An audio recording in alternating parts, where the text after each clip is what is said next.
So tonight we're talking about that conversation that or that talk that you may or may not need to have with your son. So every generation passes down something, whether it's intentional or not. Sometimes it's value, sometimes it's habits, sometimes it's silence. And when it comes to our sons or the young men around us, there are conversations that may or may not happen. The question isn't just what is being said, but also who is saying it and what fills this space when nothing is said at all. So, tonight, gentlemen, we're just opening the door to that idea. Now, for tonight's show, we are going to start with some definitions. But even before we get into that, I just want to let everybody know who's watching that all three of us are fathers. So before we get into anything, if y'all are open to it, I would just like to go around the horn and just to let everybody know what your role is as a father, meaning just um how many sons you have. And if you want to, their ages. And if you want to, you can go into something about them. You don't feel free that you don't have to, but at least if y'all okay with it, just sharing, how old your sons are and how many that you have. I'll jump out there because I know I got the youngest kids. So uh, I got an 11-year-old this February, and my 14-year-old. Birthday's in August. So he's on the second half of his freshman year in high school. So uh, football standout this year. He wanted to get into track and field. He got his plate full. Orchestra, drama club, JRTC. Like it, he's living a full high school experience. I say it that way. And we just we I'm just playing the role, encouraging him and guiding him and being there what he needs. As he experiences his walk. But this is his journey. And I'll let him know that. Yeah, I mine's older, as you said. My oldest is 31, and my baby. So and yeah, that's the range. The oldest and the baby, both of them are boys.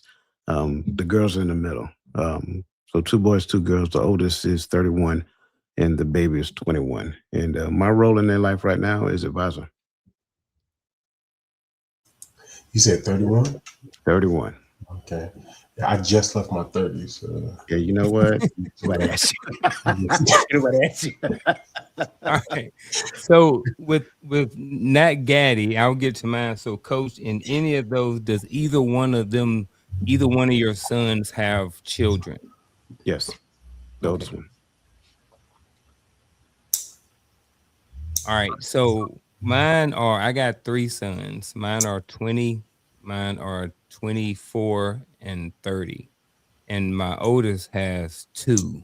So with that being said, we got a total of seven boys ranging from the ages 11 to 31, and we got two of those being fathers. So that means me and myself and Coach, not only do we have sons, but we also have not only are we a father, we're also a grandfather too.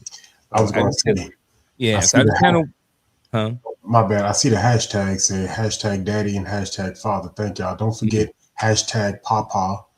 Uh, and Man, my pop bad. pop. Pop. That's what I go by. That's what the granddaughters call me.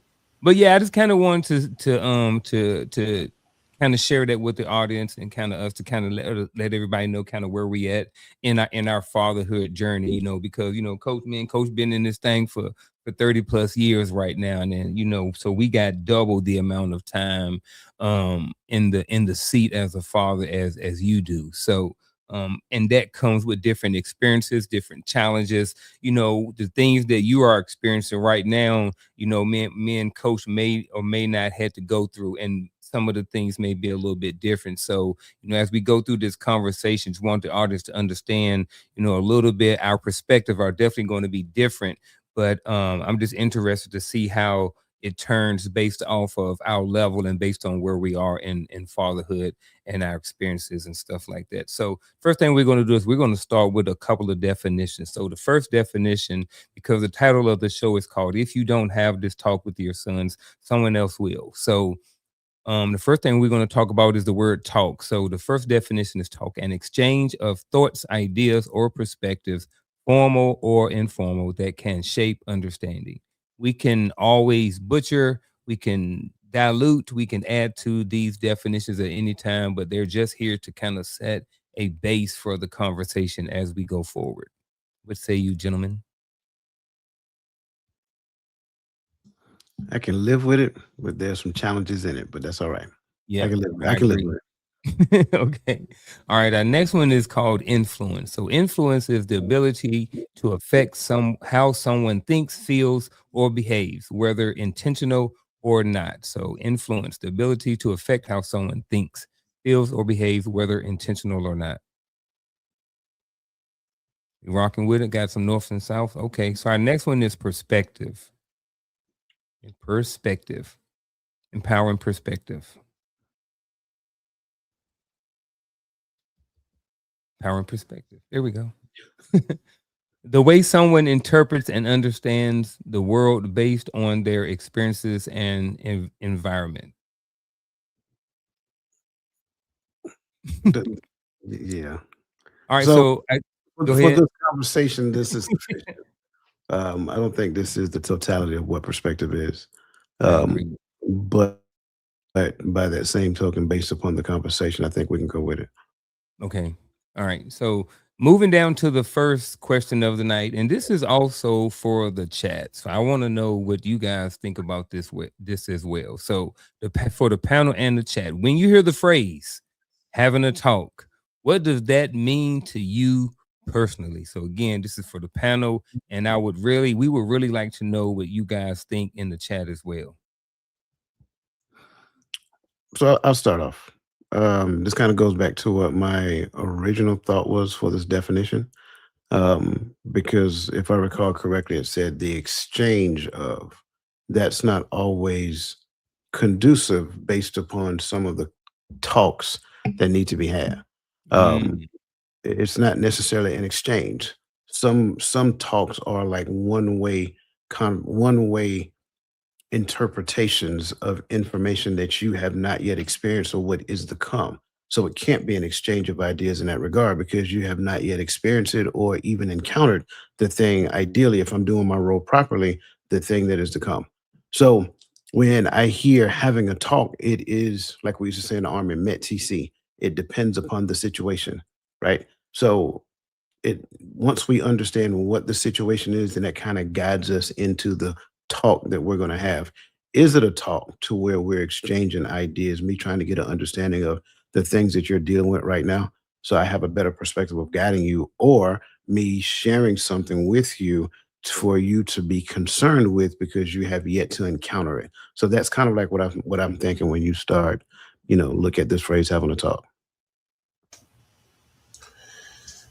Um, the first thing that comes to my mind when I hear the term "have a talk," right? And I'm thinking on a broad spectrum. I'm trying not to think in the sense of just me and my children, right, or me and my father. Um, I would always say it starts with the first thing I'm thinking is what is it, my relationship with my father or child determines how I feel when I hear this term, right? My father, if my father came to me and said, "Hey, son, we need to talk," as an adult, I'm not too nervous. I'm more worried about what's gonna come out of his mouth, right? Rest in peace, Pop. But when he was alive, my father, he was a funny guy to me.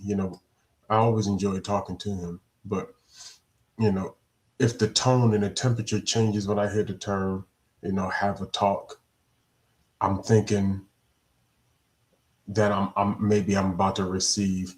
When you talk about military, I think of just a direct approach to a counseling. You know what I mean? And that's what I think of. So And so I'm kind of with you when I hear it in this context. It definitely takes out the exchange portion. It goes to I'm about to receive something. I don't know if I'm going to like it. I don't know if I'm going to want it. I don't know if I'm going to need it, but I know I'm going to get it. This is what this conversation is. So, and I don't even use the word conversation because that is a big difference between talk and conversation. Because conversation, that exchange is definitely there, but the talk doesn't have to have it.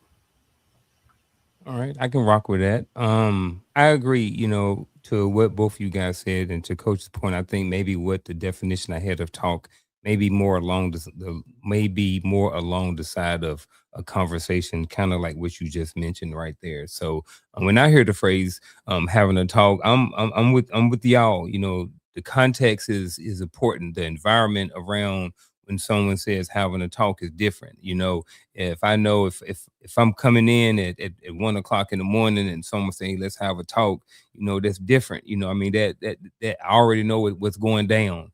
When my son called me at 12 o'clock in the middle of the night, I don't know. So I think it definitely depends on the context of it, as to how um someone may think or what they may believe or think is going to happen when they hear it having a talk. So, um, moving along to the next question, who or what, um, where's that question at? There you go.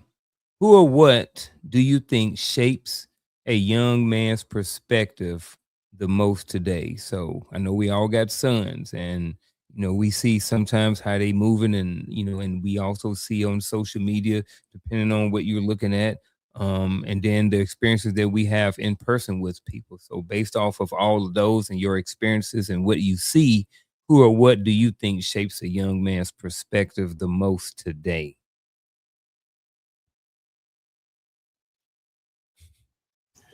He got a laundry list, so let me go before he. uh, but hopefully, one of those people are their fathers. If the father is present, right, then I'm going to err on the side of, well, not err on the side, but I'm going to start with father, right. Um, if the child and a part of it is about how the child is raised, right. If the child is studious, if they enjoy their school experience, I would say 9 times out of 10, you have, especially in high school, you have those male influences, right. If they're in sports, you have those uh, teachers if they're more of the academic type, and you know um, that impacts them. And I wasn't studious, but I just had, even as a troubled kid, I remember those. It was a few teachers who tried to help me out, but it was the male teachers that took attention, that I looked at differently. And so if there's any male teachers out there, don't discount that, because some young men, it feels different when it comes from you. It definitely does. Uh, but we will be foolish to discredit friends, right? And so whoever's influencing the friends that they have is influencing your children, right? Not directly, but they're influencing your children. And I have to go along with social media, right? These big social media influencers. That's that's their stars of today, right? Their musicians are stars, but their musicians are not as much as personalities as they were for us back in the day.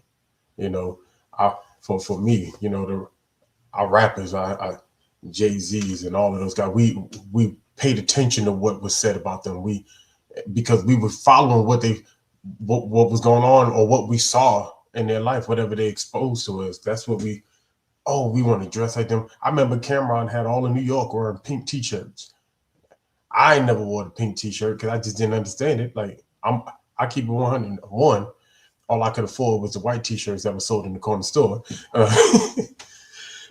But pink, I can never. I don't know. It just wasn't my thing. But he had everybody wearing pink everything, pink Air Forces. We used to call them uptowns. you know. But for today, it's their social media influencers. and I can keep going. You know, I know Coach is the one that did like this, but the list can go on. Oh no, you good. You good, man. You're right in line with what I'm thinking, and I agree with you on all accounts with everything you said.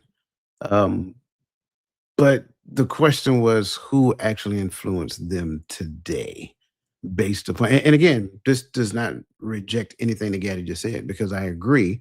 Those entities that he mentioned influence today. In conjunction with that, women influence young men, whether we want to admit it or not, right? Reality TV, of course, social media, all those things influence young men. It kind of shapes their behavior when it comes down to how they dress, how they behave, how they act, what they want to do. You look at whatever rap video, whatever they're wearing, what cars driving, that becomes like a dream for them. In a lot of cases, I'm not saying 100% across the board, right? But all of these things get to the point of kind of influencing them. It's kind of like the ecosystem of a person, right? You look at all of these different entities, which kind of shapes that person's behavior, their character, so to speak. So, but make no mistake about it. If and especially depending upon the age, if they're not laser focused, one of the most primary influencers of young men, believe it or not, is women.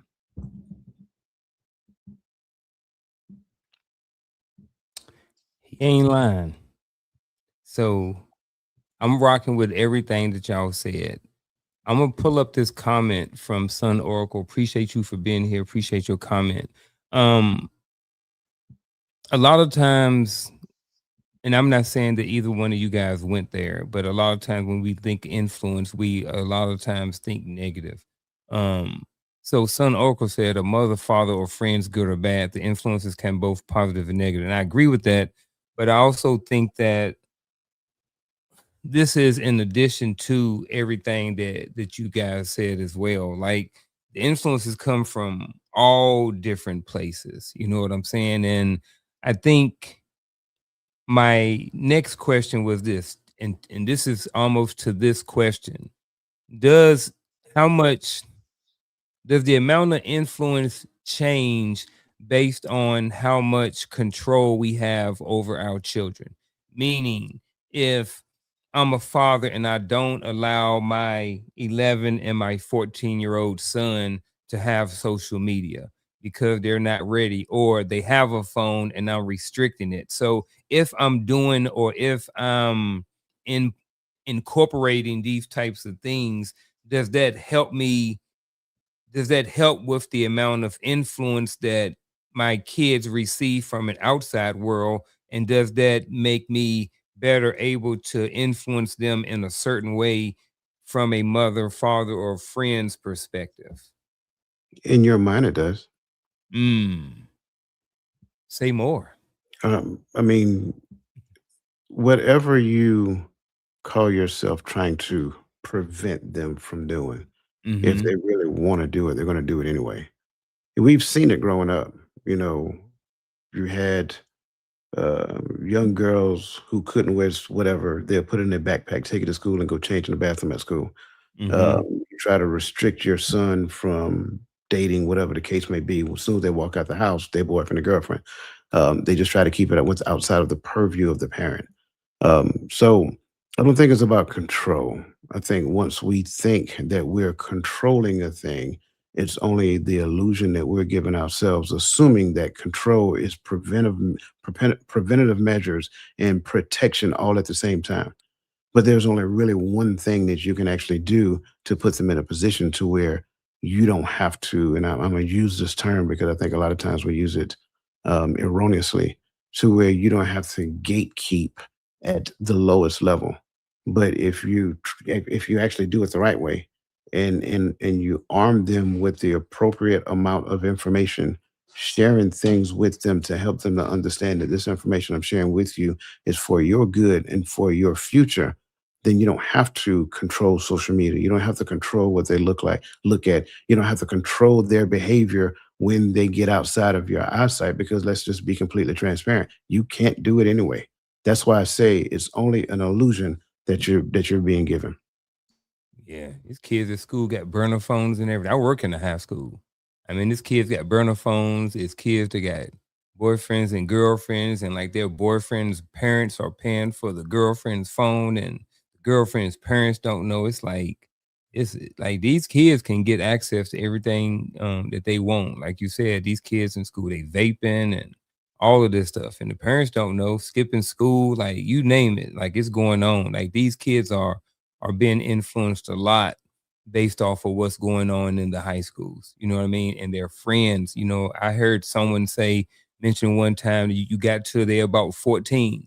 And once they get about 14, like you better hope that you had, a lot of stuff in them, kind of like what Coach said, to where they'll be able to kind of self-correct and self-monitor as they move forward in life. So what about you, Gad? You got anything extra? Yeah, to the question, I wouldn't say control. I would say more of the influence you have on your children. Mm-hmm. You got control don't mean you got influence. All right. Uh, and uh and then there can be an argument made that you have an influence, it's just not positive one by the way you exercise control. Because at a certain age, I think we have to learn how to shift from control to influence when it comes to our children. Because I know when my children were younger, I did control a lot of what they watched, what they saw, because and and, and it wasn't a, hey, you don't get this, you don't get this, you don't get this. It created a structure. It was more of, this is our TV time, this is our family TV time. Had things for them to do so that they wasn't just sitting in front of the TV or sitting in front of a tablet. Um, so I think at that point, what I'm molding in them is I'm creating a habit. I'm creating a mindset for them. But then there comes an age to where control becomes oppressive to the children, and so now I have to become more of an influencer, right? So I may have a child that don't like to sit up on their tablet all day. And I got it. I for one got a child that wants to be on her tablet all the time, right? But I think that what level of influence those outside influencers have on my children is based upon the level of influence I have on them. So I could send them out with these devices or whatever, but because I have a great influence in their life and I've taught them a certain way and I give them certain information, I trust, right? And my trust can be misgiven, but I trust, especially with my oldest son right now at this moment, that he's going to do what he wants to do when he's not in my presence, because he can do that because he's not in my presence, right? But that I do believe that he's in the back of his mind, he is thinking of the things that me and his grandfather have taught him, and it just shows out in his behavior and in his talking. I hear him regurgitating us a lot. So All right. Well, as as we transition over to the next question, we as fathers, we've all had conversations, and with our sons, and we've had conversations with about this, and we've had conversations about that. But and sometimes those conversations are easy, and sometimes they're not as easy. There are certain conversations we may have, and it may go well, and sometimes we may walk away not knowing if we even got our point across. But with the next question being, um, what kinds of conversations do you think happen naturally, and which ones tend to get avoided? So I'll start with this one. So I believe in one hand that some of the conversations that happen naturally are the ones that we are comfortable having, the ones that are easy to talk about, the ones that we may have already think we figured it out. You know what I mean? It might even be something into sports. You know what I mean? So maybe something simple, in sports, but there's a lot of lessons when it comes to sports. You love football. Gaddy, he has a son. He's coaching him in football, and something happened to the son. The son fall down. He don't want to get up. He said, "Come on, man, get up." Blah blah blah. He take a few minutes, go over there, and have a conversation with him. Yeah, man. Hey, it's always good whenever you get down. It ain't about how many times you fall down. It's about how many times you get up. Those conversations that happen organically, those are sometimes easy to have. When the conversation happens and you don't know what to do, I think sometimes those are the conversations that we may tend to avoid. Maybe your son comes to you with, who knows, he's in a situation or something like that, and he calls you and you never been through this situation, so you don't know how to handle it. And I think sometimes those conversations are hard to have. Or some of the ones that may tend to get avoided too are the ones that we know may cause conflict. Our son, he may be 11 years old and he may come to his father and he say, "Hey, dad, you know what? I want to be a squirrel." And he want to start dressing like a squirrel. You know what I mean? And just saying. So now that may not be you may be one of those parents who are super open to that and want that, but you may not be. So that may be a conversation that you may want to avoid because maybe you don't understand it or for whatever reason. So that's kind of my spin on it right now. But gentlemen, to you, I'm gonna throw the ball back to you or the alley to you guys. What conversations do you think happen naturally, and which ones do you think tend to get avoided? Um, and I think you kind of lured to this a little bit just in the way you said what you said, but it's the ones that the parent want to have more naturally, easily, or the one that the parents want to avoid. And I say it that way because we think it's the kids who want to avoid, but we're the ones that set the temperature. We have the talks that we want to have, and we avoid the talks that we want to avoid. I think you know it's easy for us to think our kids don't want to have the talk, but a lot of times it's us. All right, we're the ones who are afraid to mention stuff. But I think it's the natural ones. I don't really know if a lot of them are natural. Like the only one, and and maybe I'm partially thinking about my childhood. The ones that felt natural for my parents were the ones that was go get that switch, or the one that said, "Want to not make me tell you again," right? Or you can stay your butt in the house. That one felt felt natural, you know. But and I joke when I say that, but as parents who want to be the influence, the trainers, and the teachers to their children, those ones come more naturally because that's the relationship you created. So I think if you've created that more friendship type of relationship with your children, then is there a conversation that comes hard? Like naturally, y'all talk about things like friends talk about things naturally. I don't know how healthy that is. I'll let you older brothers, not saying that to be funny, but I'll let you older fathers, you know, hash that one out for me. But uh, I know we always think about the birds and the bees as the hard ones to have and all that other good stuff.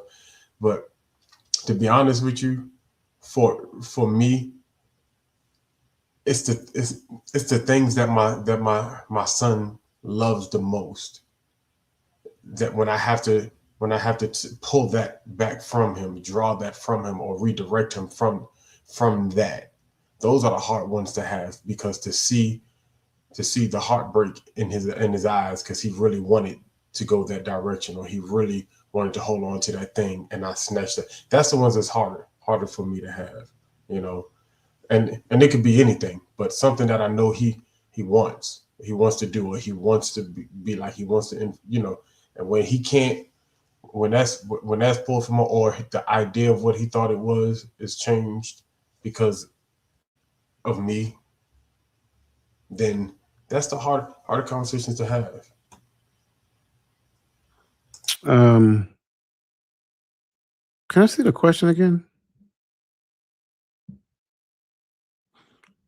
What kinds of conversation do you think happen naturally, and which ones tend to get avoided? I don't think it has anything to do with the conversations. I think it has to do with the relationship. The relationship defines the difficulty in conversation. So we view it as conversation topic. It's not conversation topic. It is the relationship between father and son, mother and daughter, father and daughter, mother and son. If they have a relationship to where difficult conversation are not so difficult, then those conversations are now more natural. Even if their friends tell them that they struggle having difficult conversations with their parents. So I don't think it's a kind of conversation that defines the difficulty. It is the parent and child relationship that defines the difficulty of potential conversations. And when we look at it from that lens, like I think what we see is, and I think we both have seen it within the differing generations that we've seen in our lifetime. On one hand, you have a very strict generation to it. Now, I ain't finna talk to my mom about that at all. You can cancel Christmas, bro. Just ain't gonna happen. But that's because of the relationship. And then on the other hand, you have this friendship style relationship to where there is no limitations in the conversations that are being had. And that's not good either. There has to be a balance of nature. Again, I say it again, there has to be a balance that recognizes nature. I am the parent, you are the child. We can have any conversation you want to have within reason. That's the key. But you starting to have conversation with me that sounds like something that you have with your friends out in the street, I'm not him. You know what I'm saying? Keep that in the street. When you come and talk to me, let's have a conversation that reflects the type of relationship that we have. I definitely appreciate both y'all's perspective. Coaches, I'm sitting with that. That's um to the third definition perspective, that's a different perspective than one I've ever thought about before. When I'm looking at this question, I didn't think about the other side of the cup. I didn't think about the other perspective. It kind of made it seem like it's just, kind of like what me and Gaddy said. It kind of seemed like it was that simple. And even though what you said was simple, it's just a different perspective. And I think I've shifted my perspective on it. I think I've shifted my thoughts on how I think about that. So always appreciate moments like this, where I can where the light bulb can come on and my perspective can be adjusted. So yeah, I don't know, man. I don't know where I was going with that, but I don't know, man. I just see it in a different light now, man. Like I see it, but I still see it the other way too. But I'm definitely way more on the other side. I still see it the other way just because that's the way I've been thinking. But I'm definitely have, at least for this moment in space, shifted my opinion and shifted my perspective to a different one. So that's always fun. And then I like it because I get to go and sit with it for a little bit. So let's move down to the scenario, man. So here's the scenario. This is not Gaddy's son, even though he has a 14-year-old son. So here's the scenario, gentlemen. Your 14-year-old son is getting a lot of ideas about life, relationships, and manhood from online content and his peers. He often speaks to you, or just in general conversation, of expensive lifestyles and baddies. Gentlemen, what are your thoughts on your 14-year-old son? He's in school. He's 14 years old. He in high school. This what I'm seeing. This what young men are coming to my office. This is what I see them doing, walking up and down the hall. They talking about living this big lifestyle, and they talking about these baddies. Yes, sir. I got a question. What's a Yes, baddie? sir. Baddie is our what we would call back in the day a tenderoni. Mm, I got questions, but I'll stick with the question. But go ahead. Feel free to roll, dissect, change your No, I agenda. don't. No, Like, I don't want to go down the rabbit hole of that. No, I'm just okay, stay right here. I guess I was trying to use like a 14-year-old term. Like, he coming to you. These are the terms that they using in school. This is what they calling the young ladies, the young females, and this is what some of the young ladies are calling themselves. This is how they want to be identified, as baddies. So sons, this is what they talking about. So to you gentlemen, this is what your son, this is what you hear him talking about. And then again, he getting a lot of his ideas about life, relationship, and manhood from online content and your peers. The floor is yours, gentlemen, to dissect this any way you want to with that scenario. What do I think? You said about my son? I mean, I'm listening to what he's saying, but I'm also checking out what his where his interests are. All right. So okay, yeah, you talking about expensive lifestyles and baddies. I go to work and I talk with some of the dudes at my job about expensive cars that I know I'm not finna go out and buy. All right, but I talk about them. I'm not finna go do stuff so I can go buy a Rolls Royce or whatever the case may be. But when we see some stuff where you may see a picture, you may see somebody pull up on something like, oh man, you saw that whatever outside, and we look at each other's watches. I ain't even got a watch on. We look at each other's watches and we talk, man, that's a nice watch. We talk about things, you know, but it don't mean that's actually what our lifestyle looks like, what our goals sets look like in today.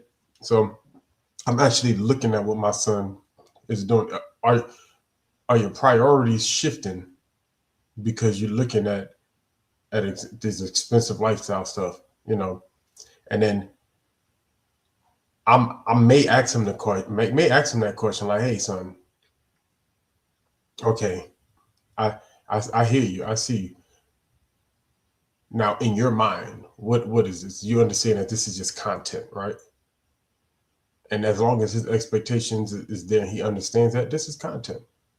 All right, even in football, right? Let's flip it. Even in football, we act like it's not the same thing, but a lot of us have built a pipe dream in our children's mind in their sports endeavor, thinking that there may be a rich lifestyle at the other end of this. There's a big contract at the other end of this. It's very similar. We just become used to push, pushing our children more towards sports. But hey, you understand that this is extracurricular.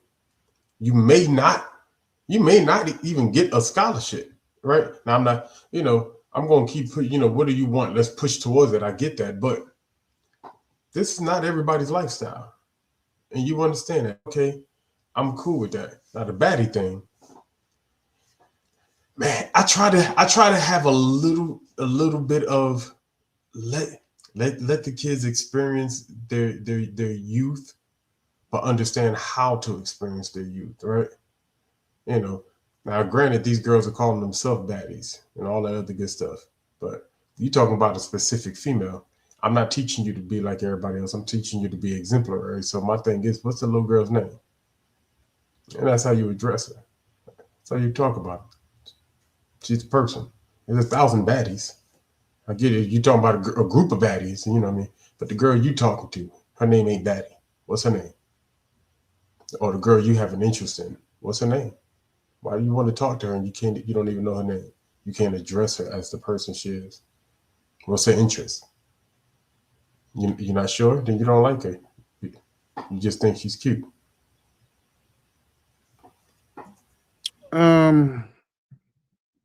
I'm still where I was previously. If this is my child's behavior, my first level of responsibility is to search myself and see my role in this behavior that has came about.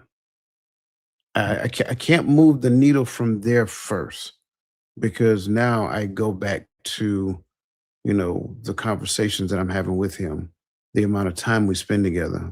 Did I start teaching him anything about the opposite sex, or did I leave it to the environment to teach it for me? I can't get away from that because really that's what this conversation is about. The conversation you don't have with them, somebody else is going to have it. Did I leave it up to somebody to teach them about what a baddie is? What makes that person a baddie? I don't know. These terms is just highly frustrating to me because at the end of the day, we just make up different terms to mean the exact same thing they meant years ago. But at the end of the day, the people that we were talking about, we didn't even know.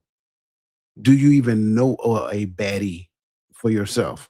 Or like Gaddy says, that somebody who calling themselves a baddie and you just drink the Kool-Aid. Say, okay, cool. You a baddie? Cool. You a baddie. Like it's mind-boggling. It's mind-boggling how a lot of times we want to divert responsibility, not recognizing that a lot of times when our children end up in these environments, living this type of lifestyle, adopting terminologies that they see on TV. Now, some terminology, I get it. It's just a fast, it's just a fad of the times. I get it. Right. Probably everybody on the screen at one particular point in time wore a pair of pants backwards. It is what it is. Y'all know what I'm talking about. Well, that's it, before your time. Be quiet there, young Thundercats. Right? I That's remember Chris different. Cross. I just Right.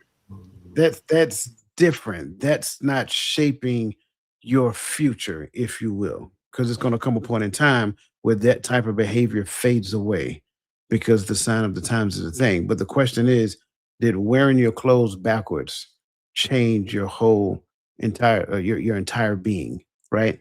Well, I mean, we look at wearing our clothes backwards back then, they're sagging now, right? Is there a big difference? So it's like all of these things, like we cannot forget where we came from. That's number one. And ideally, where we came from, there should have been something in us that grew from there. So now, do I use where I came from as an excuse to let them do the exact same thing that I did, knowing that the things that I did probably was not ideal? And somebody should have been there for me to talk to me about the things that I needed to hear in order to not display that type of behavior. Because I think a lot of times that's what you hear.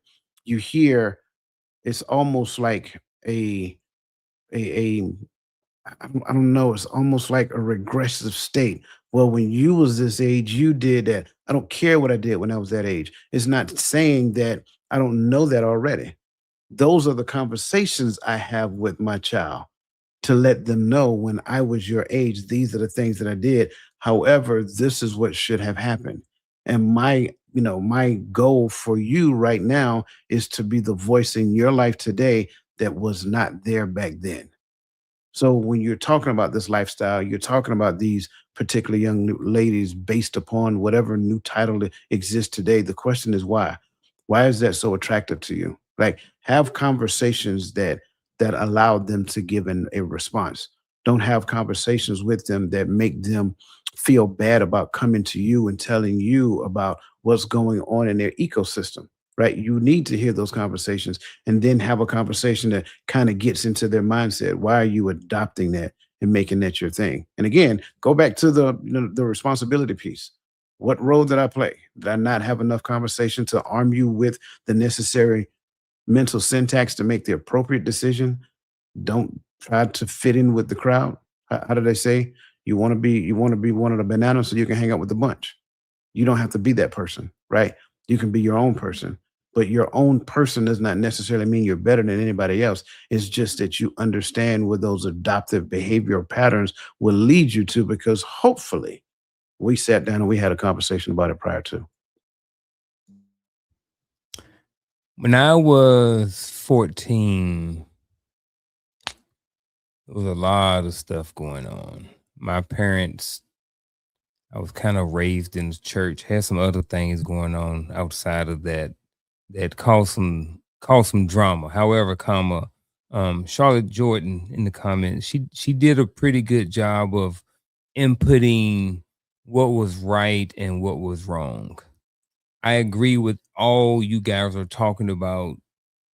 I also want to add that there's an exploratory thing that kind of goes on with young men around this age too, and they start trying to feel themselves, and they start sometimes, even though mama and daddy, even put stuff in me, put some of the right stuff in me, I'm want to go and I want to question certain things. So it's not to take away from anything, but I just want to speak on some of just share that piece about the exploratory nature of 14-year-old boys as they're going through puberty, trying to experience life and stuff like that. Again, to coach's point, yes, we do need to, as fathers, need to with this scenario, look at self, look at what have we been teaching, what have we been modeling for our 14-year-old son for the last 14 years. When and then I believe, and I think coach was talking about this too, if I'm correct, is that now this is an opportunity to start having those conversations about life, about relationships, about manhood, about all of these different things right here. So I think that, when he's talking about these expensive lifestyles. Gaddy was talking about this too. Hey, let's have a conversation about this expensive lifestyle. I keep hearing you talking about you want a Bugatti. I hear you talking about you want live in a nice house. Okay, well let's talk about, if that's what you want to do, let's talk about how to get you there, or let's talk about the reality. Let's have whatever conversation we need to have. Use these talking points, or use these things that our sons are talking about at 14 to have these conversations. I also will say this: when my oldest son was 14, I was about 32 or 33 years old. So the way I think now at 50 wasn't the same way I thought when I was a father of a 14-year-old. Again, I was in my early to mid 30s. So the way I think about it and how I would handle it now is different than I'm sure I would have handled it, back then. So that's just my kind of what I wanted to add to the scenario. So that last piece, Yes, sir. that's exactly what I was talking about, right? Mhm. Sure, I have a 52-year-old awareness, but Mhm. is it not that if I got these conversations back here, I could have been 32 years old with a 52 plus year old awareness. So Mhm. I think a lot of times we take reality, what we know is true, and make it an excuse. Not saying that Yep. that's what you were doing, right? Mhm. But I've heard that time and time and time again. But the only reason why I believe that is true is because at the end of the day, when we turn back the hands of time, we didn't have that person speaking what you're saying into you Mhm. when you were that age. So now when you got to 32 years of age, you didn't have that awareness. You didn't have that awareness to where you were doing all the things we're talking about right now. So that's kind of like the point. And when you start having generations of men having honest conversations that actually feed into the child's growth and development at a young age, now we don't have to go back and say, well, I'm 60 years old. I didn't think that way when I was 20. Sure, that's going to always be the reason. That's going to always be the answer, but that should never be the reason. Mm. I like that. Well, Is that you bring up a good point, right? And if we can explore that just a little bit, because we always talk about community and what we should be doing and putting into community and all that stuff, but we never talk about what community is supposed to look like too, right? We if we're talking about half the fathers are not in their children's life, some by choice and some by force, right? Uh, but that means a set of grandparents are missing as well, and that's the reality. So I and I found to be true in my life. I can only say that, to where the grandparents wanted to replace the parents, you know, to where the idea was my household had to split so my kids can grow up in their backyard. Like, but you're supposed to be the parent to, you're still the parent's parent. That's who you parent, so that we can parent the children properly. No, I don't have a 52-year-old uh, level of awareness, but if the 52-year-old grandparent was a parent to the parent, I would be able to adapt that 52-year-old level of awareness so that I can be a better. So that excuse don't exist. That excuse only exists because we forget a family don't just stop at mommy and daddy. Well, we're talking 2026. A family don't just stop at mommy. And half the time it's mommy and mommy's mommy. And mommy's mommy still trying to live like she's 25. And they both in there acting childish, trying to raise a kid. And now you got the 5-year-old girl on social media doing the same dances that the 20 and the 50-year-old mommy doing on social media for clickbait. that's not good. It's not. But now the question, but but this is when we get into these questions and start talking about influences and like Coach says, am I checking myself? Half the time I'm not checking myself because I'm being honest, where did I get the idea as a young man? Where did I get the idea to look in the mirror? I didn't get it from me. I got it from somebody older than me who told me that maybe a part of my problems in life was not life, it was me. It's like, what? My life always sucked. I was always poor. But Joker, how are you still poor and you got a job? You got health. You got health insurance. You got life insurance. Why are you broke with a paycheck? Because I had a broke mentality, but nobody told me to look into the mirror until one day a senior non-commissioned officer that had a lot more life in him told me to look in the mirror. But that's where it started. I need that. I'm grown, yes, and I get it. I've been saying I'm grown since I was 18, right? I was stupid at 18, but I've been beating my chest saying I was grown since 18. But I need my elders. I'm 40 and I still need my elders because I still don't have a 52-year level of awareness. Man, I definitely appreciate y'all's perspectives thus far. We are about an hour into this podcast. So if welcome anybody that I missed in when we started the show. If you're here, definitely appreciate you for being here. If you've been here the whole time, definitely appreciate you looking at the comments. We appreciate everything that's been said in the comments. Go ahead and like it, share it, and do all of those different things like that. So as we move on, gentlemen, for the sake of time, I'm going to give you guys an option over the next two questions. All right. So the first question is this: you can pick whichever question you want to talk about, and then we'll go from there. So the first question is this: which is one talk all fathers should have with their sons, and why? Or are there any conversations that should be off the table when having talks with your son? If so, what and or why? So again, this is one of the questions. The other question is, what is one talk all fathers should have with their sons and why? Who wants to go first, and which question do you want? I'll take the first question for 500, Alex. Ladies and gentlemen, first question for 500 is, Coach, what is one talk all fathers should have with their sons and why? The talk of their identity. I think because we don't know that we need to have that conversation, I think a lot of times what you'll find is that, children go through life trying to figure out who they are to a certain point, right? You hear it all the time, like I did the best I could with what I had. And for me, I would say that that's not an accurate statement. You did what you knew, and what you knew was not your best. It's just what you knew, and that's it. And I think when we look at it from that perspective, now we will stop giving ourselves so much credit for what we did. The best conversation that a father can have with his son is the conversation about his identity, because his identity from that point on shapes the outcome of everything that he does.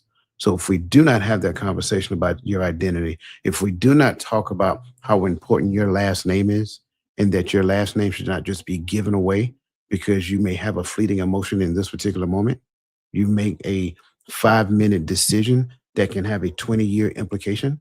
Your last name is more valuable than that 5-minute decision. So if I never have a conversation with my child about his identity, the power that his last name carries, the importance of his last name, the lineage of our family, and what the family's future collectively looks like.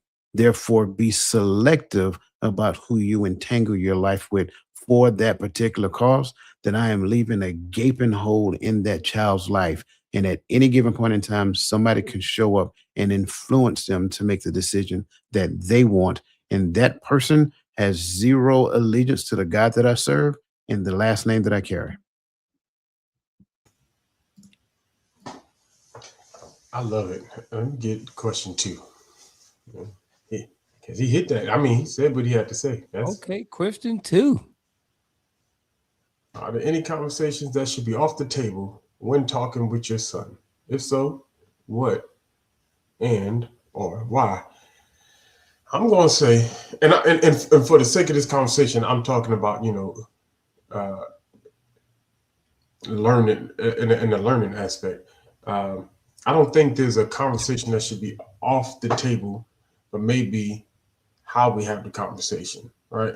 Because you're not my son is not my friend. I don't care how old he is, how much I encourage him, and how much he loves to talk to me about football. He loves to talk to me about JRTC. He loves to call me when he got stuff going on, and that's great. But I'm still not his friend, right? I'm his father. So how we have these conversations is different, right?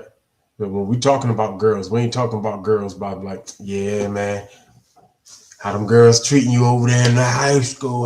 No, that's not our That's not a conversation between the father and the son, especially a 14-year-old son, right? Um, the con the conversation is, what are your thoughts when it comes to females? And my son gets real uncomfortable when I have that talk with him, but I always check his temperature because when he's ready to actually answer me, because I'm not gonna beat him into talking, but when he's ready to have that conversation with me, that's when I know that he's really taking it serious. But he's still goofy when the word girl come up. You got a girlfriend? You ain't serious, right? But I push to try to see if he's ready to have the conversation because I always want him to be prepared to make the right decision so that I can have that conversation with him. You know what I mean? So that identity conversation, so I can have that girl female conversation about girls. And and here's the thing, I'm not I'm not giving him a negative conversation about female. A lot of times I hear people have the conversation of, girls want this and oh, girl, you know what I mean? Yeah, you get free, and no shots at what you said, coach. When we talking about some, hey, you have you get a girl pregnant, this and this and this. Like we putting this negative light on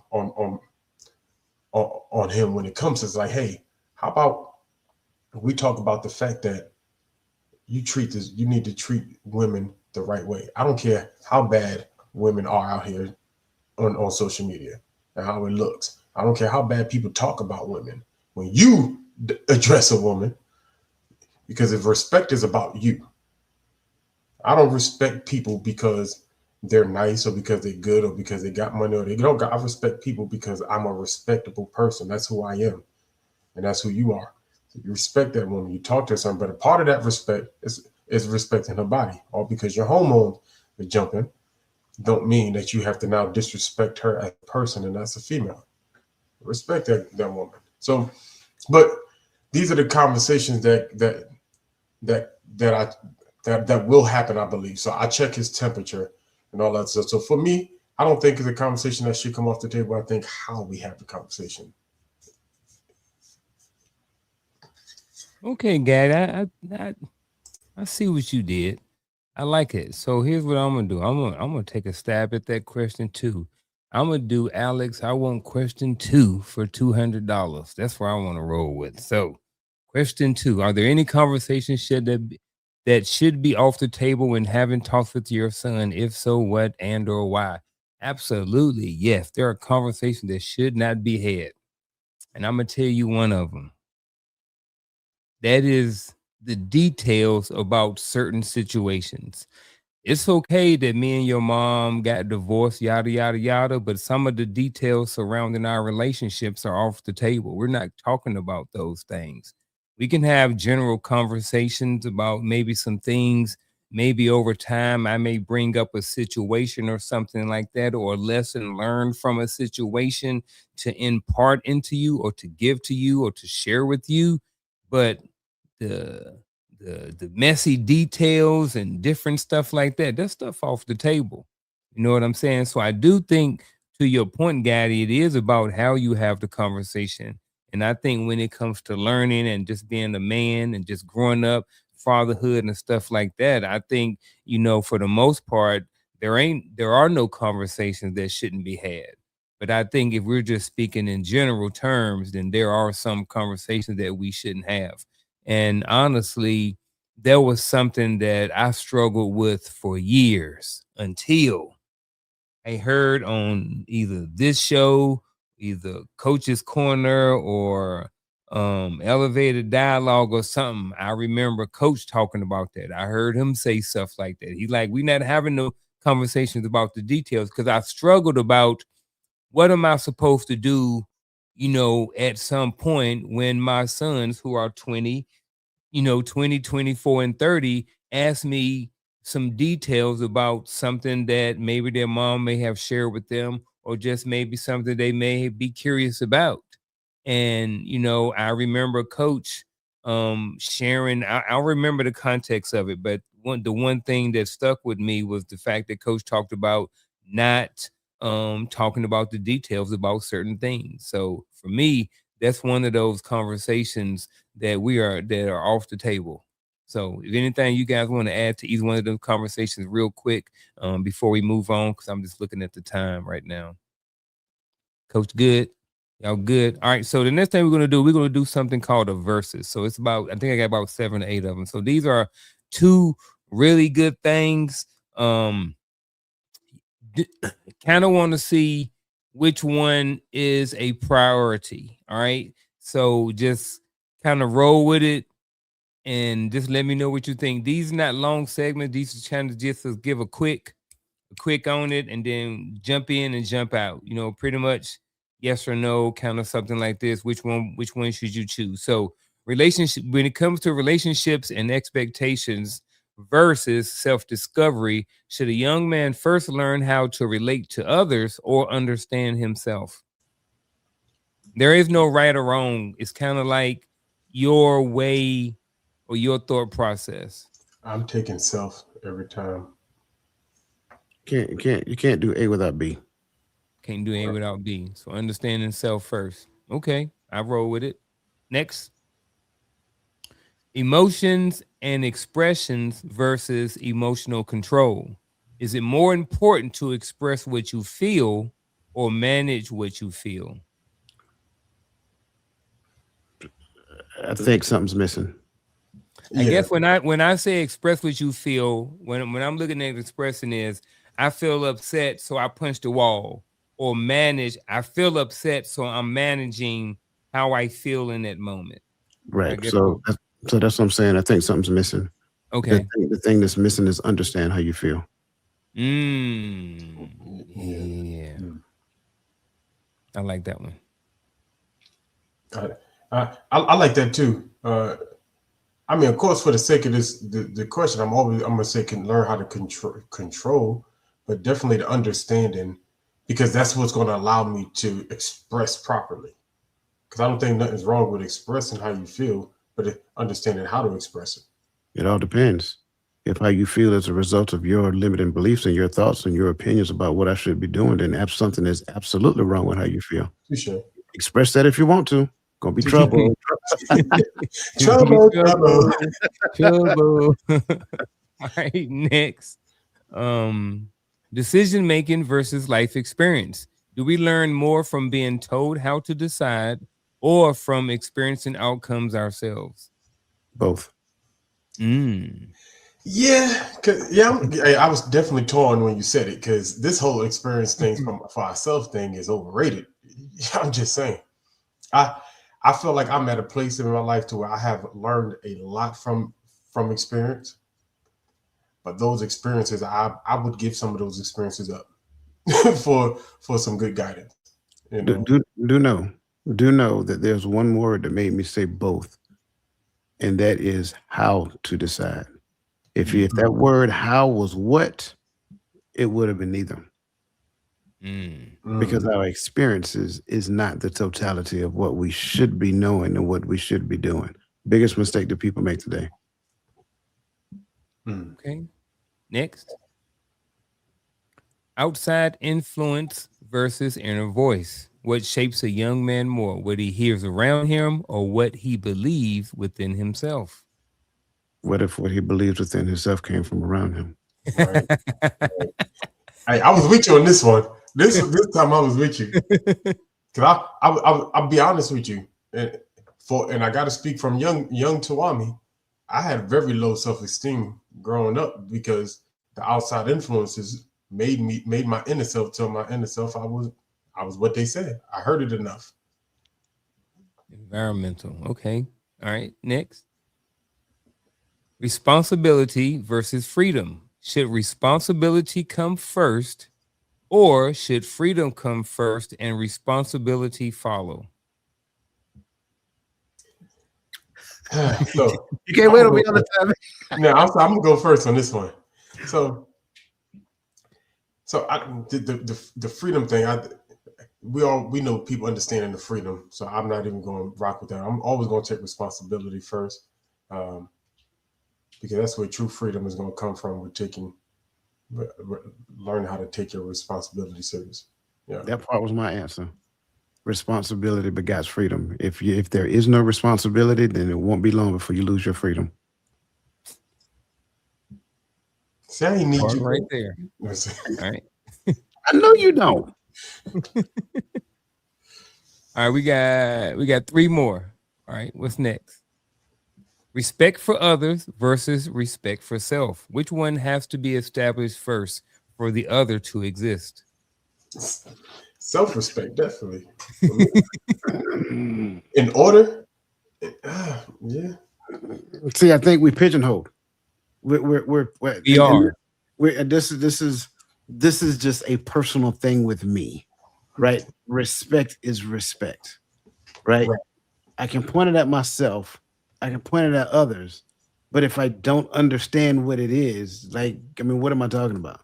So I think at the end of the day, if I understand respect, not only will I respect myself, but I respect others. In fact, I get to the point to where I respect others a lot of times over myself if I do not understand what respect is. And Mhm, if I think too highly of myself, I respect myself over others. But all of mhm. that means that I do not understand respect. So I think it's the respect piece that they have to understand. Can I counter in this exercise? Sure. Oh, I'm sorry. Yeah, do whatever you want to do, however you want to do it. I, and so I 100% agree that you have respect is the thing, and then with understanding that, I don't. But what I don't believe is that understanding that will beget respectable behavior, right? Because we understand respect, but I think, and I'm speaking of growing up. I grew up in the '90s, right? So growing up, I don't think that in our neighborhoods we respected ourselves, and it showed in our behavior, well, how we presented ourselves and our culture to the world at that time. To me, was not respectable in the grand scheme. You did Mhm. have, but in the grand scheme, why? I don't think there was a problem with understanding respect. 'Cause my daddy taught me how you know he taught me, hey, shake that man's hand. Even when I was a little boy, they said, oh, hey, what's going on, little T? My father used to tell me, look at him in his eye, shake his hand. And tell him, and say, I'm doing good, sir. You, he made, so I learned how to show respect, right? But but as a people, we learned how not to have respect for ourselves. This is why we have conversations about why we don't support businesses. Why do we expect discounts from Black businesses? Why we expect, because the way we see ourselves shows how we treat everyone else. I hope I'm making sense. You are making sense, and I would say that that's not a counter. That's more in concert with, because you're Mhm. still highlighting the respect for, right? Right, Either I have respect for resources over you, and so I use you to get the resources, right, right? I have respect for myself, so I use you to make me feel good because I respect me more. So it is the respect for. But when we understand the totality of what respect is, and then that by itself being under a guiding principle, the soul, not the soul source, but the source of your belief system, now that drives what you do with that respect. So it's not necessarily for respect, whether you are a respect of person, right? So I'm not a respect of person. I am a respectable person. So I respect all persons, regardless of what your lifestyle look like, regardless of what your educational background, regardless of any of those things. And because I am a respectable person, I have respect for myself as well as you. But if I do the respect for, now I respect whatever is at the end of that for, I respect that over anything else because I'm going to use that anything else for the thing that I have respect for. Mhm. I like it. I like that one. I like the fact that we stuck there for a little bit. Let's move down to the next one. Purpose versus exploration. Should a young man be guided toward direction early or allowed to explore without pressure? Yes. I swear. I swear. So are you saying that they both need to be going on at the same time, in a I'm sense? I'm saying that he, and just because it's a young man, Hmm. he, if he is not guided toward a direction, he is going to struggle in exploration. It's not really exploration. It's like we can view it as an exploration, but keep in mind, exploration generally have a purpose. You're looking for a particular thing, right? So if I'm exploring, y'all, okay, y'all remember Christopher Columbus? Oh yeah. He was looking for. Okay, I'm good. I'm gonna get off that. So generally, any exploration, right? Any expedition, if you will, they are looking for a thing. So if I'm not pointed in the right direction and drawn back like an arrow and shot in that direction, then what I am looking for becomes all of this, and I don't even know where to begin. So now it takes me longer, and I did the arrow thing for a particular reason because that's what parenthood is supposed to be. Parenthood is supposed to be like you taking your child like an arrow and point them in a direction and firing them in that direction, and now they explore in the direction that you fire them. Absolutely. But so, for the sake of the two, I, I'm not sure if, at least for me, I'm not sure if purpose and direction is the same. Right. So direction keeps me in alignment. Mhm. Right. I can be and I love that you use the word schoolmasters, Lisa, because I'm going this direction anyway for this one, right? Because purpose to me is divine, right? Because Mhm. you know, so if the goal of the law was to get me to to the point, right? So I'm following, I'm directed. I have a direction, but in that direction, I may find purpose along the way. Purpose never takes me off of that direction. It keeps me in direction. It just allows me to understand what my role is along this journey on the way Mhm. there. And so the exploration, I'm very careful because the exploration, I do agree. Yes, you should be looking for something. If you're just get on the boat and you go into the water and say we're gonna find something, you may not like what you find. Right? Just just think about it. Even the guy who knew where he was going, but he wanted to go find his way back to this tribe that he discovered. Now, had he landed on that tribe by accident, it would have been even worse than what it was. But the man didn't make it back the last time he went out there. Needless to say, he was lunch. And but that's the story. You just can't jump out there and go find what are you looking for? And whatever you're looking for, there has to be a direction to get there. If not, you're not exploring. You just out there. Yep. So as you guys was talking and I was listening, I was also taking a break from listening some, and in between, I was thinking about my response. They say you can't do all of that stuff at the same time, so that's why that was my whole point in that little ramble. But so I came up with an analogy, and I'm thinking about fishing, right? So in this thing, we talking about purpose versus exploration. Should a young man be guided toward direction early? As my son is growing up, should I start directing him to the good fishing holes, giving him, hey man, these are the good fishing spots. These are the best times to fish. These are the best seasons. These are the best lures to use. Should I start guiding him towards, his fishing journey or whatever in life? Or should I allow him to explore? Remember, like Coach said, explore. In his mind, what he's doing is he's saying, you know what? I'm going on YouTube. I'm going to figure out and I'm going to explore. I'm going to talk to my homies. I'm going to figure out on my own. I'm going to figure out where the good fishing spots are. You know, Dad, don't tell me what to do. I got it. So in this, you know, and kind of to what you guys saying, are we saying that it's better to give them the fishing spots and kind of teach them, or are we saying that he has a plan, he has a purpose, and he's going out there and he's finding his own fishing holes? No. I like what Gaddy mentioned about um, direction and purpose is not the same thing because I agree. If you want to use the fishing analogy, I take my son fishing with me. I actually take him out to the lake. I show him how to bait the hook. I show him how to cast the line. I show him how to pull the fish in the boat.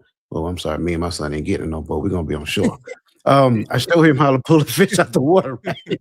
I show him how to Okay. take it off the hook. I show him how to put the fish in the bucket. I take him back home. I show him how to, scale the fish and prepare the fish and all that other great stuff. So he is seeing me do it, right? That's me pointing him in the right direction. When I point him in the right direction, now he's had the experience with his dad. He's experienced these things with his dad. This is how my dad showed me how to do this. And then at a later point in time, I say, hey, son, you know what? I got something else I got to do today. Why don't you go out there and catch the fish? And so now he goes out there and catch the fish and he brings it back and I watch how he do it. I can even ask him, what fishing spot you went to? Oh, we went to the same spot we normally go to, Dad. Or I tried a new one. I'm not saying it's wrong, right? But I tried a new one and I decided to try. And maybe he gained great success. Maybe he did not. If he gained great success, cool. If he did not, cool. Then we talk about what he learned on his fishing expedition. Because all of this is all about learning. And the most important thing that I believe he's going to learn is he's going to learn something about himself. And that's the thing that I'm looking for him to share with me when he comes back. I don't make him feel bad for catching less fish than what we caught the last time. I don't make him feel like he's better, make him, because you know how some of us, we still got pride. We got that ego as a parent. I don't want my child to think they're better than me or they can achieve more. No, elevate them. If they did better, yeah, man, that's awesome. I ain't never caught that many fish, bro. Good job. High five. You know what I'm saying? Dap it up, hug them, all that other great stuff. Make them feel good about their accomplishments. That's how you point them in the right direction and let them go. But I wouldn't necessarily say that that's the same thing as go search a YouTube video or whatever the case may be, because now it's not. I didn't point them to the YouTube video. I didn't point them to go listen to a TED talk and see what this person says about it. Those people who do that, they do that in the absence of guidance. Do that in the absence of guidance and things of that nature. My bad, Gad. I see you trying to jump in, bro. Go ahead. No, you good. And I'm glad you went back there because your go back there segued me right to where I was going to go into your anyway, because you said something important in the midst of what you were saying. You're saying the key is the learning is the key thing, right? And then you talked about going and look up YouTube videos. That's not, to me, that's not exploration. That's information gathering, right? Information gathering just looks different for them than it did for us. Our daddies had the Encyclopedia Britannica hanging on the wall. That's how we did research. That's how we found stuff, right? or we went out there with pops and we did it with him, and we learned step by step, But you did guide him to go research. You want to know why? Because you said you and your son is not getting on the boat, but one day son gets up and said, "If I'm not going with Dad, I want to try to get on the boat." But the good thing is he went to go research the waters before he just jumped out there with a fool in a boat on some water by himself, right? But he went and gathered information. I don't look at that as exploration. Now, if he just got in the boat and said, I'm gonna go out there and I'm gonna find me a spot to fish at. Now, just hope somebody's praying over son while he out there on that water, because anything can happen. Nobody's taught him how to get out on that water. No one's taught him what to do with the water, or what is good water, what to watch for while you're on the water, right.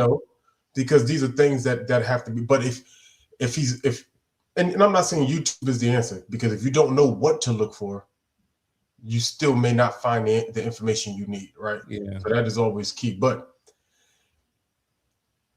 if there's a level of research being done, I take that over nothing, over just jumping out there trying to figure it out. All right. Yeah, and if I just last piece because Go I ahead, go love ahead. that. I think people are praying, not PRAY, Mhm. People are preying off of your ignorance for the most part. And I think for the most part, we believe that I can go to a YouTube video and I can look up a thing on a YouTube video, and then that YouTube video tell me everything I need to know. And then all I got to do is go and do that. Mhm. No, that's not how it works. That's not how it works. Unless it is a how to step one, step two, step three, step four. But then there's still something that you're missing in the space of that. So what you'll find is that people go to the spaces like YouTube, so forth and so on, and they think they're getting information. They're not getting information, you're getting data. It is data to you because it has yet to be processed. Once you process, now you make a decision based upon that thing. And now it either becomes information or it becomes useless information because at the end of the day, you're going to make a decision on whether or not you're going to implement this thing. I think we'll do well to recognize that it's an old saying to where incompetent individuals overestimate their abilities because they lack the skill to recognize their own ignorance. And I think just in this world that we live in today, this oversaturation of data, we confuse that with information, thinking that we assigned meaning to it. We didn't assign meaning to it. In fact, a lot of times, whatever stage of life you're in, that stage assigns meaning to it, not you. So now, if I am at a certain point to where this is do or die for me, well, the do or die situation is the thing that assigned meaning, not you. This is your last hurrah. This is the last straw. I'm throwing all my eggs in one basket. Well, that's the thing that assigned meaning. So once you get out of that situation, what's the likelihood of you continuing in that thing? It all depends on how successful you was. It all depends on how it made you feel after you achieve that level of success. And that's where we are. That's why you have a lot of people who do a lot of things, but they don't understand what they were put on this earth to do because they were never guided in the right direction. And that being said, they never did the right level of understanding, learning, and exploring within that direction that they were guided. I like all of that. I like that we kept adding on to that, adding those extra layers for everybody else. Um, we're gonna get ready to wrap up. We're gonna do this one last scenario. We're gonna hit that scenario real quick, and then we're gonna close out with our final thoughts. So the last scenario is this, ladies and gentlemen. A father believes he's leading by example and doesn't say much directly. His son, who's 16, however, has a lot of questions but doesn't bring them up. The son also views his dad as unapproachable. What are your thoughts to this scenario, gentlemen? My thoughts is multifaceted, to be honest with you. It's a lot. Number one, Dad, you're missing a golden opportunity, a golden opportunity, especially if you believe that your son is leading by example, right? Again, I'm going back to the whole responsibility thing. Why doesn't he say much directly to you? That's for starters. Have you been that person that actually was influential and conversational and relational in the midst of him getting to the point of leading by example? Who was the person responsible for him leading by example? That's the question I really want to know, right? And I get it. Sometimes it's mama. Let's just call a spade a spade. But I'm concerned, Dad, that you're not doing that. You don't view your son and I'm concerned that you're not even proud of your son. Because that's what this screams to me. That you're not proud of your son and who he is at the age of 16. That you're willing to go sit down and have a conversation with him. And even if because let's be honest, some people in their earlier years of parenthood, they don't necessarily know what that is. And maybe they were unapproachable. And then they realize the error of their ways right around teenage years. And maybe they're trying to talk to that child. And unfortunately, that child now views them as unapproachable. Well, show that child now that you're making a transition from the unapproachable ways that you were back here to trying to be more approachable at his age of 16. Go in there and sit down with him and try to interact with him and see what he got going on. Tell him good job. I'm proud of you. Things of that nature. That young 16-year-old boy needs to hear that from you. Sounds good coming from mama, but he needs to hear it from you. I don't know of any man that's worth their grain of salt that will say that I never wanted to hear my dad say I'm proud of me. Let that sink in. If you're a man, let that sink in for a second. Like that is like an achievement to a young boy for their dad to say, I'm proud of you. So I'm concerned in regards to this right here. It's not too late because he's still 16. Don't look at his age as, well, it's too late. Look at his age that, hey, this is what I now know. This can now be a beginning. And maybe maybe it's hard to get through. That's okay. Don't let that stop you from trying. Keep trying at this point. Maybe he don't open up until he's 18 years old. Maybe he don't open up until he's 20. That's okay. It took you 16 years to realize that, you've been doing some things wrong and now you're trying to do it right. So don't put him on a time schedule to open up to you, right? Make that the thing. Make that the thing that you do moving forward. And hey, listen, if you're still worried about ego, you're still worried about pride and all that other great stuff, I challenge that, because your child is more important than your ego. Your child is more important than your prideful nature. And at the end of the day, if you throw in the towel and give up on them, I'm concerned with that. So that's just kind of like my thoughts. Gaddy, I'll turn it over to you while we wait for Uncle to come back. Yeah, I was listening because it was so. I don't understand the not saying much directly to your son thing. Like, I remember being a kid, even when my parents separated, nothing brought me more joy than being able to sit down and just talk to my pops. Just listen to my father talk. When I got to that age, and I moved to Staten Island and as a teenager, and my father was still in the Bronx. Anytime I made it to the Bronx and talked to my father, I would purposely just ask him questions so he could talk, so he could teach me something. Then I found out, and I was a singer, and I found out my father used to sing. He told me he sung in clubs when he was younger. Started asking him vocal questions. Hey, what how just because to hear my father teach me was a joy as a young man. And so for me, there's a joy in being able to talk to my son. And how do I know my son loves it? Because he seeks it. He purposely shows me what he's into. When he got into the violin, I don't know nothing about no violin, but he knew I knew about reading music, so he brought me his sheet music.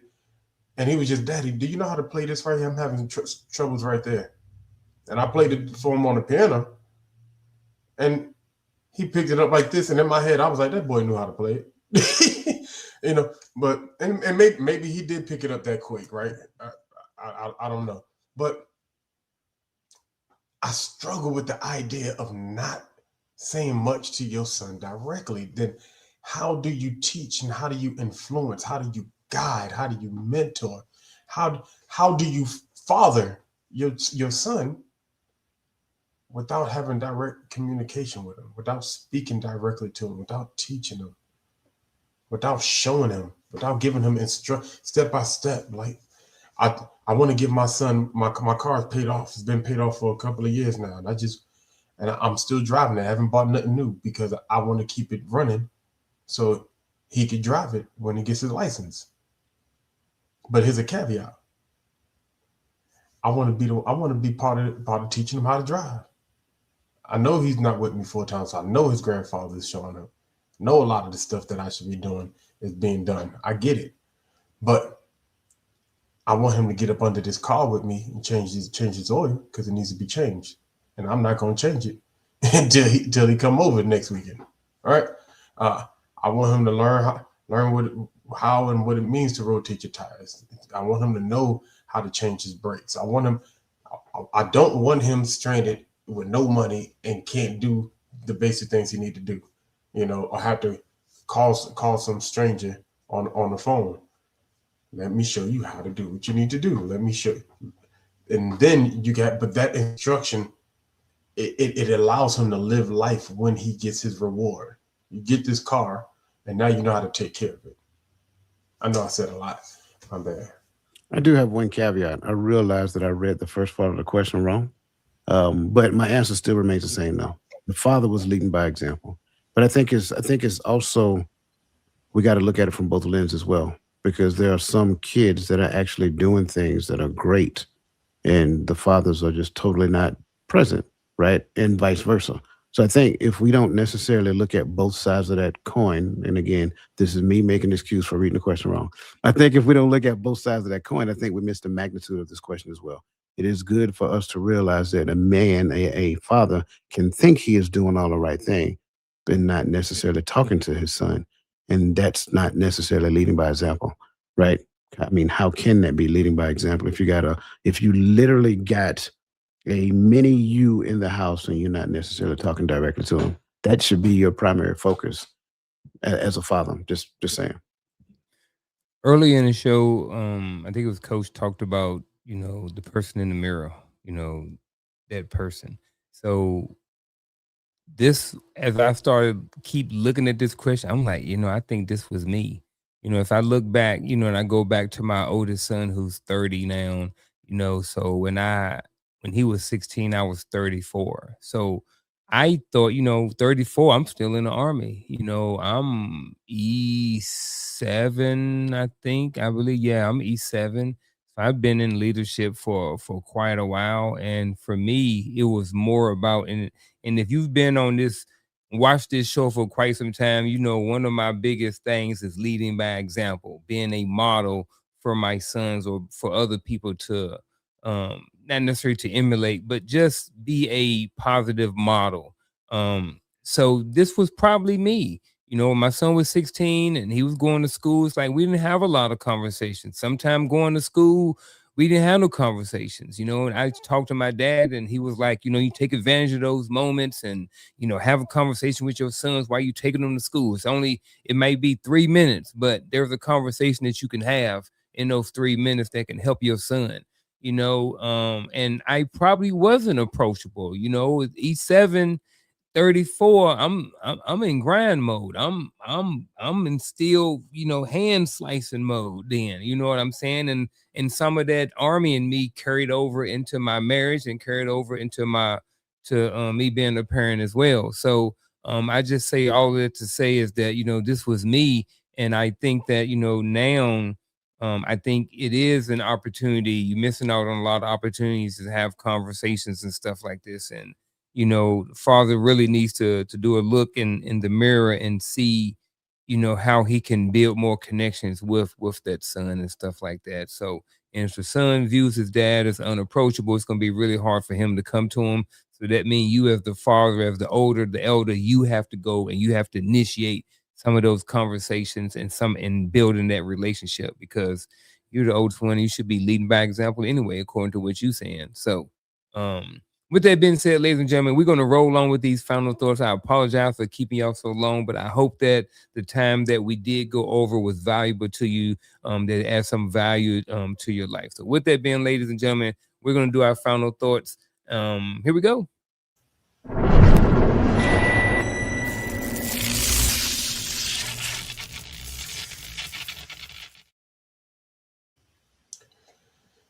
First off, thank you, Coach, for the platform, for bringing this great conversation to us. If you do not have this talk with your son, someone else will, and you will not like it. Uh, pretty for me, the bottom line is have the open communication with your son. Speak with him, teach him, instruct him.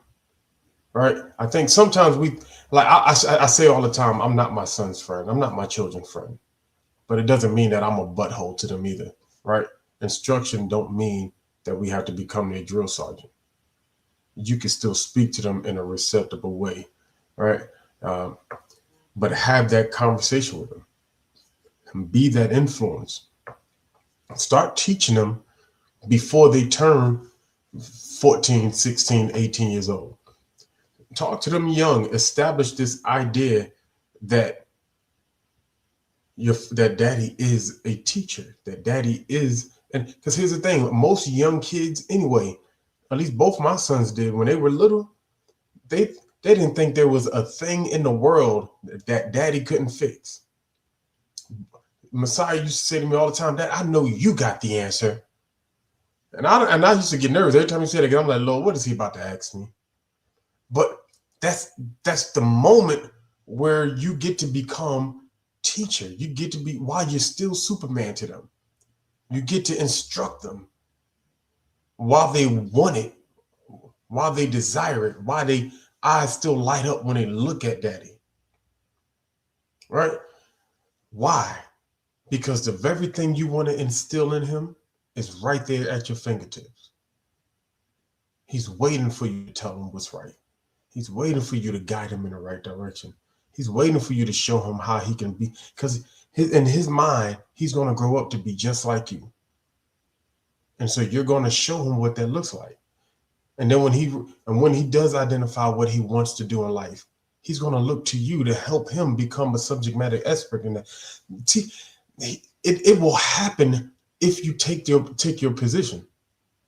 Now I know not all homes daddy is in it, but mama, teach him, talk to him, right?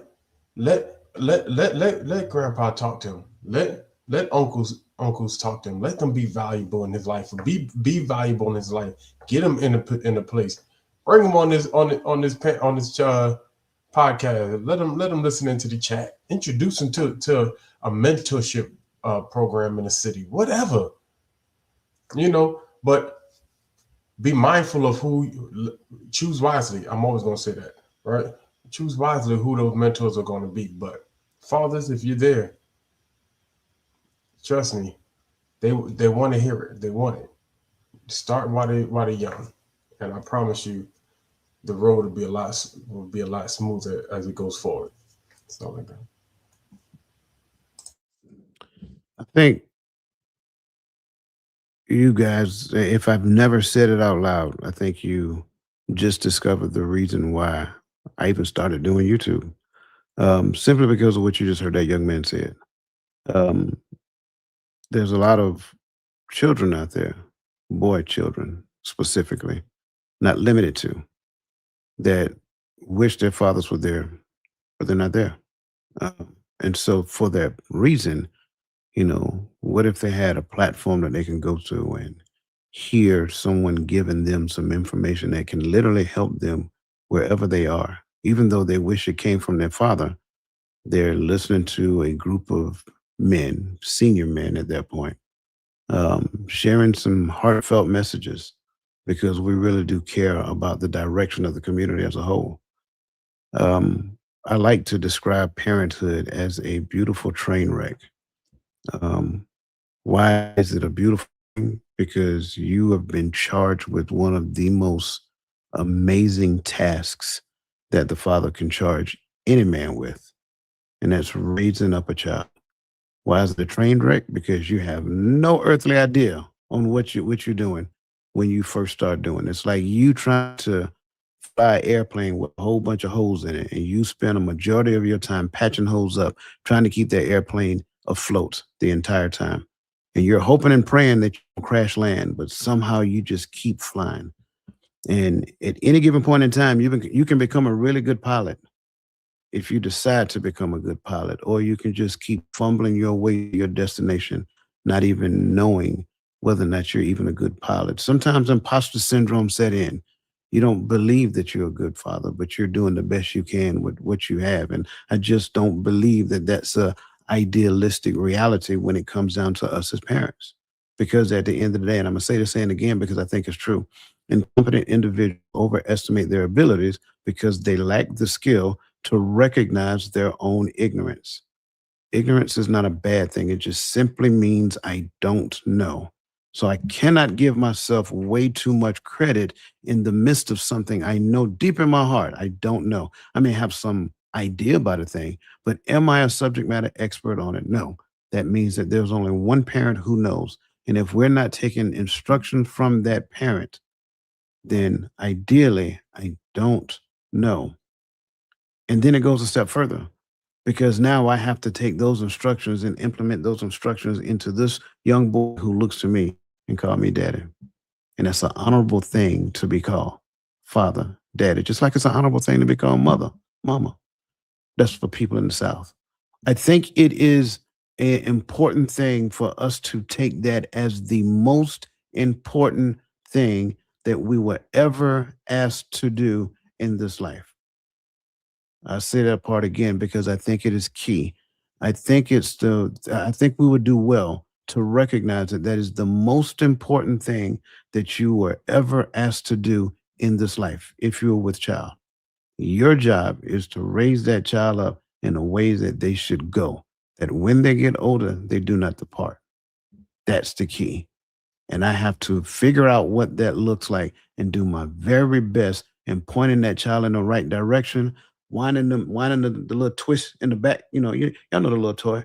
Wind the thing up in the back and then let them go. And then trust and hope that I did just enough so that when they fly their own plane, that they do not crash land. And that's my final thought. Being a father, if you want to do it right, can and be involved can be a very challenging, fun, all the feelings, all the emotional experience and journey. Coach has been in it for 31 years. I've been in it for 30 years, and son of Timothy has been in it for 14 years. We all got a bunch of different experiences. We've all made mistakes. We've done some things right as well. We've had some conversations. The title of the show talks about, if you don't have this talk with your son, someone else will. Well, what is that talk? I think as you go back and start peeling through this conversation, you will figure out and kind of see what that talk is. And that talk may be different for different father and son relationships, depending on what time of year it is. And what I mean by year is what time and space is it of the child. Is the child 31? Is the child 11? Is the child 14? Is they 24? How old is the child when you're having a conversation? So, to kind of wrap up my final thought, I think that, it's important to spend quality time having those conversations, whatever those conversations you plan on having with your son. One of the most important things is having the conversation. I mentioned earlier that some of those conversations I didn't have.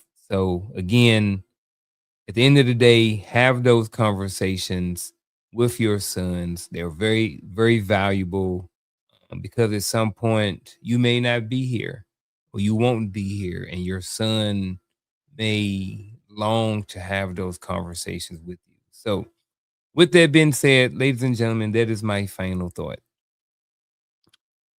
Ladies and gentlemen, again, I appreciate everybody for being here this afternoon. I appreciate everybody, every comment, everything that was said in the chat, all of those different things like that. I definitely appreciate and are very thankful for every word and syllable that came out of my two co-hosts for tonight. The other two co-hosts for tonight, I definitely appreciate you, gentlemen. This conversation would not have been any better had it been anybody else other than these three people here tonight. So I definitely appreciate you. Definitely appreciate being in this space and this time with you gentlemen tonight, and this chat here Tuesday night. Not Tuesday night, Friday night. Oh man, it has been a long week. So with that being said, gentlemen, do y'all have anything else before we wrap it up, before we end the show? Tomorrow morning, 10:30 a.m. Eastern Standard Time, we're going to talk about talking. Talk about talking. There we go. Gab, you got anything? All right. No, sir. No, sir. All right, folks. Well, 10:30 tomorrow morning. Other than that, Tuesday, Coach's Corner. Friday, another episode here. And you'll probably got something going on Sunday too, right? Sunday, 10:30? Bible study at 9:30. And then, of course, we have TikTok Live I'm hosting this week. So, yeah. There you go. All right, ladies and gentlemen, we will see y'all on the next episode. Have a good evening and weekend. We out.